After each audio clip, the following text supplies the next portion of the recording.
Hello, in front of me I've got 70mi dashcam. In this video I'll show you how to enable and disable ADAS function. In the beginning, let's go to 70mi app and next go to settings. Scroll down and go to ADAS. Switch this button to enable this function and now start calibration.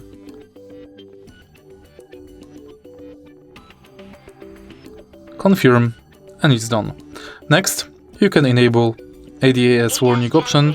Please maintain vehicle speed at 40 km per hour or higher. And recalibrate the lens. ADAS calibrating. Please maintain vehicle speed at 40 km per hour or higher. If you find this video helpful, please leave like, comment and subscribe.